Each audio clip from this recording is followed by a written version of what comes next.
এখন ফটো, এজন মানুহ, কিতাপ ভাল পোৱা। হাতত কিতাপ লৈ মোৰ পিতাই জীৱনৰ শেষৰখন ফটো উঠিছিল।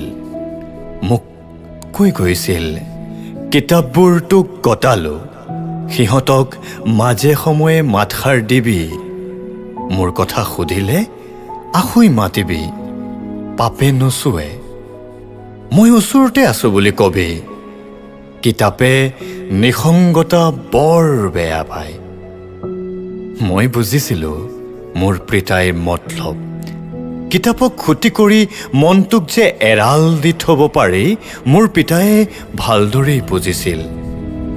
কিতাপ ভোকৰ ভাত, পিয়াহৰ পানী, হ'ব পাৰে ভাগৰৰ টোপনি।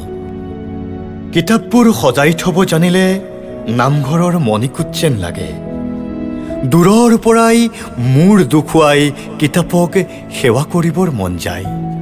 কিতাপৰো হাত, ভৰি, নাক, কাণ থাকে, সেয়ে কিতাপে চলাচল কৰিব পাৰে।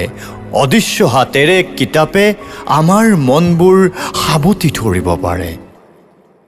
কিতাপে আমাৰ বুকুৰ কথাও শুনে।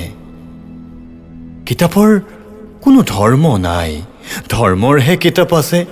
কিতাপত পৃষ্ঠা থাকে, পৃষ্ঠাত আখৰ আৰু ছবি থাকে, আখৰত পোহৰ থাকে, ছবিত ৰং থাকে। পোহৰ আৰু ৰং একেলগ হ'লে ধৰ্মই চকু মেলিব নোৱাৰা হয়। ইমান প্ৰখৰ পোহৰ ধৰ্মৰ বাবে সত্যাতীত। মোৰ পিতায়ে সেই কিতাপকেই মিতিৰ বুলি ল'লে। মানুহে ঠগিলেও কিতাপে নঠগে। সেই কিতাপকে হাতত লৈ পিতায়ে এদিন ক'লে, কিতাপ থাকে যাৰ হাতত, তাক একোৱেই নেলাগে যোৱাৰ বাটত। মোৰো এটা সপোন আছে, এখন ফটো উঠিম কিতাপৰ সৈতে। কিন্তু কিতাপ হাতত তুলি ফটো উঠিবলৈ সাধন লাগে।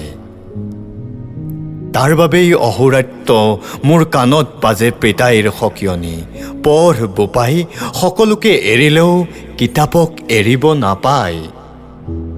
সেয়েহে চাগে পিতাইৰ হাতত কিতাপখন বৰকৈ শুৱায়।